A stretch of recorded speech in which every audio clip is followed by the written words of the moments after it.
Hi guys, Wayne's Butler here. Well, you're probably watching this video right now. Obviously you know what you're looking at, but you're probably asking yourself a lot of questions. As I did, about 10 seconds after I pushed the buy now button.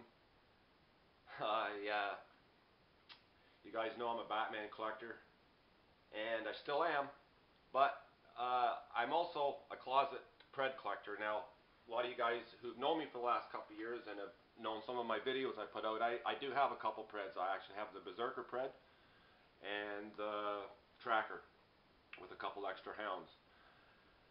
I bought those figures because I liked them, and I like the Preds. Now, I'm not as passionate about the Preds as I am with Batman, obviously. I mean, obviously. But there's nothing wrong with taking a little bit of a departure. Now, as I've been told recently, or a couple of weeks ago, that the quarter scale Batman is going to be delayed until October.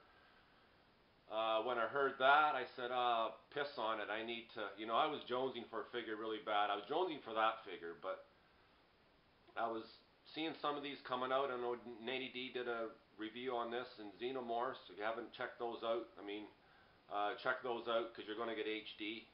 Here you won't. But I'm going to talk, which is something that I'm good at. Some of you like it, some of you may not. But anyways,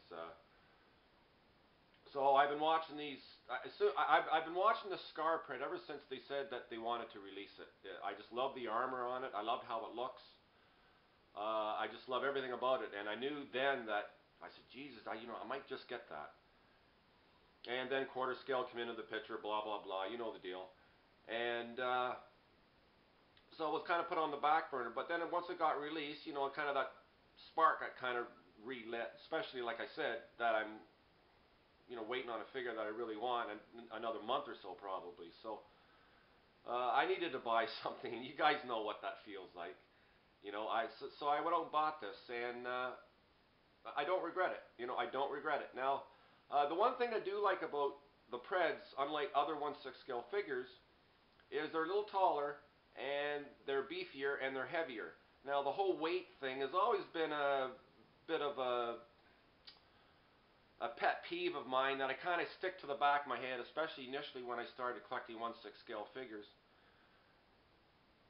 Just because they look so awesome, but I always hated the weight. Like you spend $300-400 on a figure and you pick it up and there's nothing to it, And that's why I like the Preds, because it looks like you spent a bit of money on it, and it looks like it's worth your money. But that's just me. I'm a little bit neurotic when it comes to these figures. So everybody has their own little pet peeves, and some don't have any. I wish I was that guy. But so I bought this. I bought it from Tim Cent. Now, oddly enough, for a scalper, I got this for $288 free shipping. Now I know what the retail was. I think it was just a tad over 200 bucks. So I figured free shipping, Canada. If I bought it from anywhere else, I have to pay duty, possibly. I probably could have got it locally. I checked a few stores around, and they were all sold out. So, and like I said, I was really jonesing one night for the figure, or a figure, and it was either between this or the Hulk. Now, that Hulk is like super awesome, and whoever gets that is getting an awesome figure, and I was almost bought that. But like I said, I'm a bit more of a closet Pred fan, and I just love the figures more. They're more detailed, and there's a lot more going on. And, I do like the movies too, for the most part. I'll just talk about the movies real quick, especially when it comes to collecting figures. Now, AVP, I actually don't mind the movie. I'm kind of like Nanny D. I've watched it a couple more times a few weeks ago, and I actually, kind of enjoyed it more the second time around. Now, I know they're not for everybody, and AVP Requiem is probably a little bit harder pill to swallow. But I'll be honest with you. There's not a single figure in this house that I've ever bought based on a movie that I like. I've never bought a figure because, I like this movie, I'm going to buy the figure from it. Every figure that I've ever bought, I bought because, as we all know as collectors, when we're looking at a figure will speak to us. You'll see a review or you'll see pictures coming up on it. And a figure will speak to you. Sometimes it will yell at you. Sometimes it'll whisper in your ear. Then you'll even get the odd figure that tell you to fuck off, you're not going to like me. And, But everybody's different. Everybody has their own little things that they like, all their own little niches. And like I say, my little secret niches are Preds. So, and I probably won't be getting any more before anybody asks. I don't really have any interest in any of the upcoming ones. You know, I don't need all the Preds. I just kind of want to pick one that I really like, kind of out of all of them. You know, just like a girl in a bar. You know, you walk in, there's a lot of girls that you like, but you pick the one out that you're going home with. You know, so I decided to take this figure home, and I'm not putting out, but yeah, it's a little creepy. So that's rambling on. Let's talk about the figure. Awesome. Head to toe. Now I'm not going to take the mask off. Pain in the ass to put on, especially with the tubes. They're a bit of a pain in the ass, especially for somebody who has bad nerves like me. They root down into the med kit.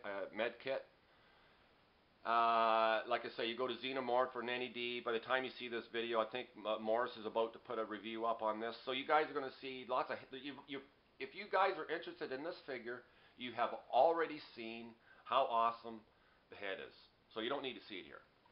Like I said, I'm not taking the mask off because I got the wire routed through the hair, plugged in, pain in the ass. The other thing about the wire, I'm going to spin the figure around here in a sec. It's plugged in up underneath.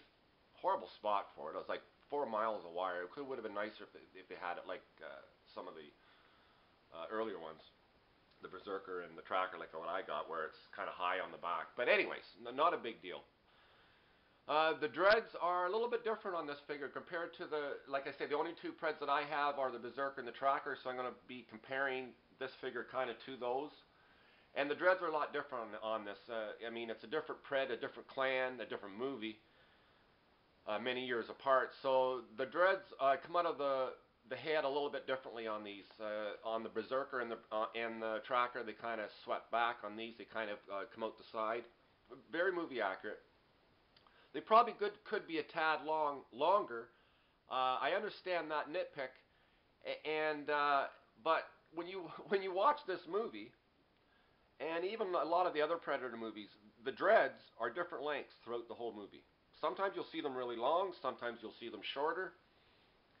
And I've actually heard that somewhere before too, that was actually accurate too. I think in Pred 2, I think Emery did a review on the City Pred, and I think he had told me that the dreads in that movie are actually different lengths depending on what scene.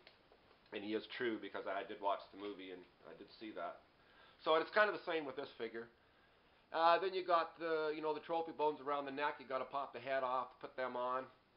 Head was a bit of a pain in the ass to get off. It was kind of really on there. And I just love the armor. I love the paint work on it. I love the fact that it really looks like real metal. Like if somebody didn't tell me from sitting here looking at it, I would actually think this armor was actually real metal. It's really, really well done. I really like the netting. Really movie accurate. I've never had I never had an older Pred. I've always, like I said, the Berserker and the Tracker. The bodies are a little sleeker, so I kind of got used to that. So it's kind of nice to have something traditional, because it is a little bit, the same kind of design as the first one. But it is, one of Stan Winston's great creations. I mean, I'm sitting here looking at it. It's awesome, awesome. I love the sandal type shoes on it. Just the paintwork.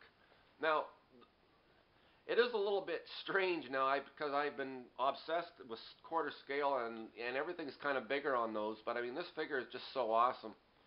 I couldn't pass it up, and I really don't regret it. Now,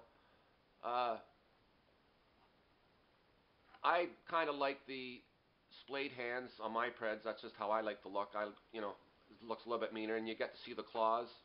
You don't really get to see the claws with the fist. And then you got the gauntlet blades. Comes with the short ones that you can put on the medium ones or the long ones, which what I have here. I mean, how can you not pose it with the long ones? I mean, the long ones look awesome. Then you have this dagger, metal dagger, all metal. Well, not the handle, but again, detailed beautifully.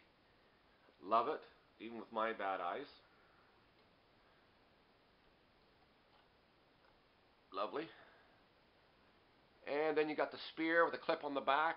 Love that. Love how the bone trophies come up around the back. I love the med kit. I love how they have the play of the gold and the silver. Again, very weathered. Then you got the plasma gun, laser rifle. There's a lot of different names for it, but if you watch AVP and you actually turn the trivia track on, they actually tell you that the weapon is actually called a burner. It doesn't refer to it as a plasma cannon, but you know, just a piece of trivia, I suppose. And you can see here at the side here, if you can see it all, where the tubes come into the med kit. Cannon's it's all articulated, which is nice. And then you got the self-destruct device that he used to blow up all the eggs at the end of the movie. Plus, he also I guess it's holographic information. Obviously, it's just a movie, guys. You know, doesn't have to be real. And you know, I just love the armor down here. I remember when I first seen the pics, it's very medieval looking. I just really like that. You know, very medieval and organic. It's why I've been attracted to the Preds from day one. Anyways, I just love the mixture of hard and soft, organic, and you know, kind of mechanical and weathered. I mean, it just, you know, the Preds encompass all the things that I like about this hobby. You know what I mean? Just detail and weathering and reality. You know what I mean? So, and a standard Hot Toys stand, no big whoop. It comes with a couple closed fists, which is on the figure, and then one for holding the spear. And then it comes with the open shuriken. You've always seen videos on this, plastic. It's cool. You know, it's a pose option. And it comes with the open mandibles, the closed ones. And I love the scar work on the biomask. Now, one thing about the biomask, you guys have heard Xenomorph talk about it in his video, is the mesh. Now, this isn't a nitpick. I don't really even care because, you know, HD kind of spoils this because the human eye can't see what the HD camera can see. At least mine can't. You know, and that brings up a whole topic on peers and all this other sort of stuff. But you know, there's been some discussion on the mesh behind the mask there. Now, there is a mesh, as we know now from previous videos, that there is a mesh behind that panel there. But just not to nitpick, because like I said, I don't care, but the mesh isn't fine enough. In the movie, the mesh is silver. You clearly see it. It's always silver, even from a distance. Again, I don't really care, but you know, it is what it is. And but I mean, it looks awesome. I mean, the whole figure, it just screams, you know, movie accuracy. You know, I'm so used to doing Batman reviews, guys, that I'm kind of all over the place in this video. I actually haven't done a review in a while either. So I'm a little bit rusty. And I think that's about it, guys. This is just my thoughts and opinions on this figure. My thoughts are, it's awesome. Should you get it? Absolutely. If you're a Pred fan, you know, you're already getting it, I know that. Another thing about these tubes that come out of the mask. If you're one of the many people who don't read the instructions, you won't find the tubes, because that's where the tubes are, is in where the instructions are. And they're a pain in the ass to get in there, but once they're in there, reality. One other little interesting trivia about the tubes. If you watch the movie, right near the end of the movie, when he's talking to,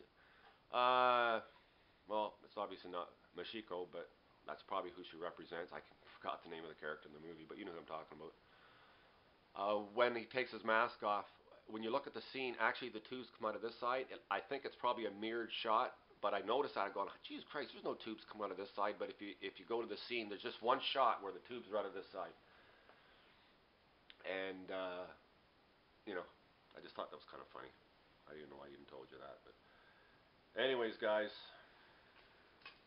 I guess what's next is, yeah, you're probably going to ask me what I'm going to build for this. I'm not even telling you. I'm not going to tell you anything because I have a habit of changing my mind. So you may or may not see something. I'll surprise you. Anyways, guys, if you've actually survived through this video this far, I appreciate it. And I think that's it, guys. Wayne's Butler signing off. Peace and love to all.